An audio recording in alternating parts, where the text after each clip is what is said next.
کہ ہم جب بھی ہمیں کوئی اللہ کی نعمت ملے، کوئی راحت ملے، تو ہم اس میں سب سے پہلے اللہ کے بارے میں غور کریں کہ کیسے اس نے اس کو بنایا ہے، کیسے ہمارے لیے ایک ذائقے کا، زبان کے ذائقے کا انتظام کیا۔ جو ملحد لوگ ہوتے ہیں، غیر مسلم لوگ ہوتے ہیں، آپ دیکھ لیں، میں اکثر ڈاکومنٹریز دیکھتا ہوں نا یوٹیوب پہ، جنگلوں کی اور مختلف جگہوں کی جو غیر مسلموں نے بنائی ہیں، یا گورے اس کو دیکھ رہے ہوتے ہیں، نیچے کہیں بھی خدا کی تعریف کہیں بھی نہیں کر رہے ہوتے، بلکہ بیوٹی آف نیچر یہ کہہ رہے ہوتے ہیں۔ لیکن آپ اگر دیکھیں کہ عربوں کی کوئی ایسی چینل دیکھیں، اس میں نیچے بار جگہ جگہ اللہ کی تعریف ہوتی ہے کمنٹس میں، کہ کیا زبردست ذات ہے جس نے اتنا خوبصورت جانور بنایا، جس نے اس جانور کو یہ گھونسلہ بنانا سکھایا۔ تو یہ فرق ہے مومن اور غیر مسلم میں، کہ غیر مسلم بیوٹی آف نیچر کہہ کے ساری اللہ کی کبریائی کا انکار کر دیتا ہے، اور جو مسلم ہے وہ ہر چیز سے اللہ کے وجود کو اور اللہ کی قدرت کو ثابت کرتا ہے۔ تو ہمیں بھی صبح و شام ہم گزرتے ہیں، اللہ کی نشانیاں دیکھتے ہیں، ہمیں اس پہ ایمان کو اپنے بڑھانا چاہیے۔ اور وما یؤمن اکثرهم باللہ الا وهم مشرکون، اس میں شرک کی مذمت بیان ہو رہی ہے کہ دنیا میں زیادہ تر لوگ مشرک ہی ہیں، آج بھی شرک کرنے والے دنیا میں زیادہ ہیں۔ تو اللہ نے گویا انسان سے شکایت کی ہے کہ اللہ پہ ایمان لا کے بھی شرک کر رہا ہوتا ہے وہ، تو مشرک کا ایمان وہ قابل اعتبار نہیں ہے، تو اس میں شرک کی مذمت بیان ہو گئی۔ پھر اللہ کے عذاب سے ڈرنا، افامنوا ان تأتیہم غاشیۃ من عذاب اللہ، کہ ہمیں اللہ کے عذاب سے ڈرنے کا حکم ہے۔ دیکھیں اللہ تعالیٰ نے اپنے حبیب صلی اللہ علیہ وسلم سے وعدہ کیا تھا کہ آپ کی موجودگی میں ان پہ عذاب نہیں آئے گا، پھر بھی کوئی قدرتی آفت بھی آتی، بادل آتے، آپ خوفزدہ ہو جاتے اور مسجد کی طرف چلے جاتے۔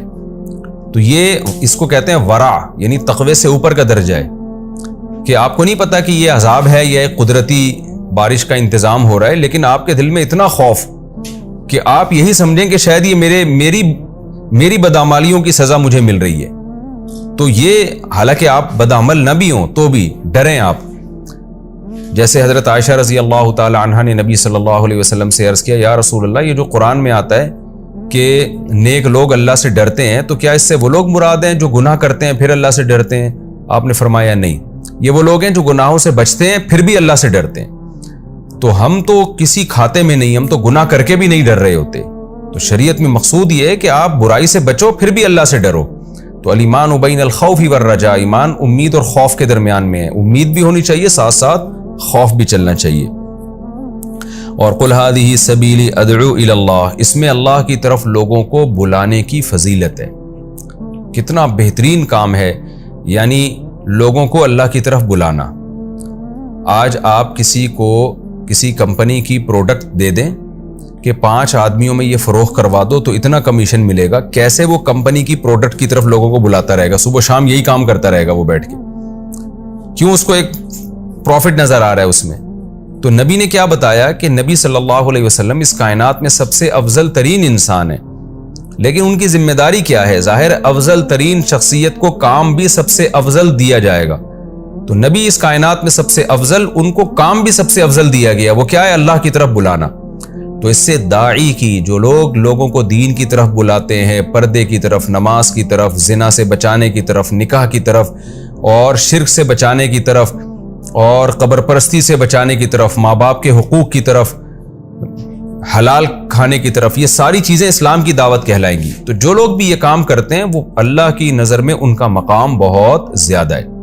تو یہ بھی ہمیں اس آیت سے دعوت الی اللہ کی فضیلت معلوم ہوتی ہے، اور اس کے لیے کوئی خاص طریقہ شریعت میں متعین نہیں ہے، جو طریقہ جس وقت سوٹیبل ہو وہ طریقہ اختیار کرنا دعوت الی اللہ کہلائے گا، چاہے وہ فیس بک کے ذریعے ہو، یوٹیوب کے ذریعے ہو، چاہے وہ پیدل جماعت میں نکل کے ہو، چاہے وہ جہازوں میں سفر کر کے ہو، کسی بھی، چاہے وہ ڈیبیٹ کر کے ہو، چاہے وہ لٹریچر کے ذریعے ہو۔ تو جو لوگ بھی جس طرح سے بھی دین کی دعوت دنیا میں پھیلا سکتے ہیں، تفسیر قرآن کے ذریعے ہو، واعظ و نصیحت کے ذریعے ہو، تو ان کو چاہیے کہ اس دعوت میں اپنا حصہ ڈالیں، کیونکہ یہ پیغمبروں والا کام ہے اور اس کی فضیلت سب سے زیادہ۔ تو یہ بھی پتہ چلا، اور اللہ نے یہ بھی کہہ دیا کہ یہ جو دعوت کا کام ہے یہ صرف پیغمبر کا نہیں ہے، وَمَنِ اتَّبَعَنِی، جو نبی کو فالو کریں گے ان کا بھی یہ کام ہے۔ تو ہمیں اپنے کاموں میں سے دیگر جتنے کام ہیں ان میں سے تھوڑا سا ٹائم ہمیں دعوت الی اللہ کے لیے بھی نکالنا چاہیے۔ ایک نقطے کی بات یہ بھی پتہ چلی کہ داعی الی اللہ کو علی بصیرۃ ہونا چاہیے۔ نبی نے کیا فرمایا؟ میرا کام ہے اللہ کی طرف بلانا علی بصیرۃ، بصیرت کے ساتھ۔ جو شخص دین کی طرف بلا رہا ہے اسے خود ہی دین کے برحق ہونے میں شبہات ہیں تو وہ کیا دعوت دے گا؟ تو اس لیے اگر کسی کو اسلام کے برحق ہونے میں کچھ شکوک اور شبہات ہیں تو اس کو چاہیے کہ وہ اپنے شکوک اور شبہات بھی علماء کے ذریعے دور کرے اور پورے کانفیڈنس کے ساتھ دین کی دعوت دے. یہ بھی ایک نقطے کی بات پتہ چلتی ہے. اور وما ارسلنا من قبلک الا رجالا نوحی الیہم، نبی صلی اللہ علیہ وسلم کے بشر ہونے کا اور مرد ہونے کا بھی پتہ چلتا ہے. یہ جو نبی کو نور کہہ دیا جاتا ہے، اگر ہدایت کے لحاظ سے نور کہا جائے پھر تو ٹھیک ہے، لیکن آپ ماہیت کے لحاظ سے جو آپ انسان تھے، مٹی سے اللہ نے آدم کو بنایا اور اسی آدم کی اولاد میں اللہ تعالیٰ نے محمد صلی اللہ علیہ وسلم کو پیدا کیا، اور آپ مرد تھے. مرد جو نکاح بھی کرتے ہیں پھر جن کی اولاد ہوتی ہیں، تو وہ تمام بشری لوازمات کے ساتھ نبی صلی اللہ علیہ وسلم دنیا میں آئے ہیں. آج کل جو یہ کہا جاتا ہے نبی انسان نہیں ہے، بشر نہیں ہے، دیکھنے میں بشر تھے حقیقت میں بشر نہیں تھے، اصل میں تو نور تھے، تو یہ سب باتیں اس آیت کے بالکل خلاف ہیں اور کفریہ عقیدہ ہے یہ. اور اس میں یہ بھی پتہ چلتا ہے کہ داعی الی اللہ کو اللہ کی رحمت سے مایوس نہیں ہونا چاہیے. قرآن نے کیا کہا؟ پچھلے پیغمبروں میں جب اللہ کی طرف سے آزمائشیں آئی ہیں تو اتنی آزمائشیں آئی ہیں کہ پیغمبروں کو بھی مایوسی ہونے لگی تھی کہ شاید آخرت میں اللہ سزا دے، دنیا میں دے ہی نہ سزا. اور جو اللہ نے ہم سے مدد کا وعدہ کیا ہے، مایوسی کا مطلب یہ نہیں ہے کہ پیغمبر واقعی مایوس ہو گئے، وہ تو ظاہر ہے کفر ہے، پیغمبر کفر کیسے کر سکتے ہیں.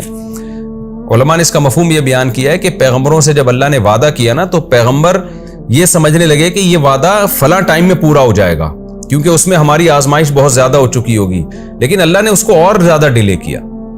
تو اس سے پیغمبروں میں مایوسی پیدا ہونے لگی کہ شاید ایسا تو نہیں ہے کہ اللہ تعالیٰ کہیں یہ جو اللہ نے ہم سے وعدہ کیا کہ ہماری مدد ہوگی تو اس سے آخرت کی مدد مراد ہے اور دنیا میں ہمارے لیے آزمائشیں ہی مقدر ہیں. تو اس معنی میں مایوسی ہونے لگی پیغمبروں کو. اس کی مثال ایسے جیسے رسول اللہ صلی اللہ علیہ وسلم کو خواب آیا تھا کہ میں عمرہ کروں گا. حدیبیہ کے موقع پہ خواب آیا کہ ہم جا رہے ہیں اور عمرہ کر کے آ رہے ہیں. تو آپ نے خواب صحابہ کو سنایا، سب خوش ہوئے، لیکن کیا ہوا؟ مشرکین نے جانے ہی نہیں دیا. اگلے سال آپ نے عمرہ کیا ہے. تو آپ صلی اللہ علیہ وسلم خواب کا مطلب یہ سمجھ رہے تھے کہ اسی سال عمرہ ہوگا، لیکن خواب میں کوئی ڈیٹ نہیں تھی کہ لازمی اسی سال عمرہ ہوگا. خواب میں تو آپ کو یہ دکھایا گیا کہ آپ عمرہ کرنے. تو یہ والی اجتہادی خطا پیغمبروں سے بھی ہو سکتی ہے کہ وہ یہ سمجھ رہے تھے کہ ابھی ہوگا، لیکن بعد میں اگلے سال ہوا تو پتہ چلا کہ بھائی یہ اس سال مقدر نہیں ہے. تو پیغمبر بھی اللہ کے بارے میں یہ سمجھنے لگے کہ اللہ نے جو مدد کا وعدہ کیا ہے تو بس یہ اتنی آزمائشوں کے بعد آ جائے گی، وہ اس وقت نہیں آئی. تو اس سے ہمیں ایک امید کی بات بھی پتہ چلتی ہے کہ ہم زمینی حقیقت یعنی جو ہمیں زمینی نقشے نظر آ رہے ہیں اس کو دیکھ کے ہم کبھی مایوس نہ ہو. ہمیں لگے کہ ہم دین کی دعوت دے رہے ہیں اور بے دین قوتیں سر اٹھا رہی ہیں تو ہمیشہ ایسا ہوگا، نہیں بھائی، اللہ مہلت دے کے پھر والعاقبۃ للمتقین، یا یہ لفظ آیت تو اچھی طرح یاد کر لینی چاہیے. انجام بہرحال پرہیزگاروں کا ہی اچھا ہوتا ہے، چاہے وہ دیر سے ہو، رزلٹ آپ ہی کے حق میں آئے گا انشاءاللہ. یہ بھی ہمیں پتہ چلتا ہے. اور اچھا، ایک بہت اہم سوال ہے سورہ یوسف سے متعلق، بس اس سوال کا جواب دے کے میں آج کے لیکچر کو ختم کرتا ہوں. وہ یہ ہے کہ یہ بہت زیادہ سوال اٹھایا گیا ہے علماء کی طرف سے بھی، اس کا جواب بھی دیا گیا ہے کہ یعقوب علیہ السلام کو جو یوسف علیہ السلام سے اس قدر محبت تھی کہ ساری زندگی غم بھولے ہی نہیں. وَبِيَضَّتْ عَيْنَاهُ مِنَ الْحُزْنِ، اور اس غم کی وجہ سے بینائی چلی گئی. یہاں ایک اشکال ہوتا ہے کہ کیا مخلوق سے اتنی جذباتی محبت جائز ہے کہ جس کے غم میں آپ کی بینائی چلی جائے؟ نارملی تو یہی بتایا جاتا ہے نا کہ اس مخلوق سے آپ اعتدال سے محبت کریں، اعتدال سے. جیسے احادیث سے بھی مضمون ثابت ہے کہ ایک صحابیہ کے بچے کا انتقال ہو گیا تو وہ اتنا رو رہی تھی، آپ نے فرمایا صبر کرو. خود نبی صلی اللہ علیہ وسلم کے ساتھ بھی ایسے واقعات ہوئے، آپ کی نواسی کا انتقال ہوا، آپ کی آنکھ سے آنسو نکلے، پھر آپ نے صبر کیا.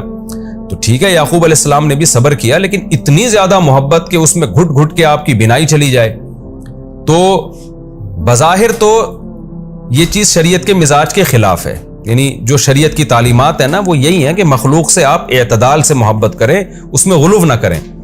سوال پیدا ہوتا ہے یعقوب علیہ السلام تو اللہ کے پیغمبر تھے، تو ان کے ساتھ ایسا کیوں ہوا؟ اس کا جواب اچھی طرح سمجھیں.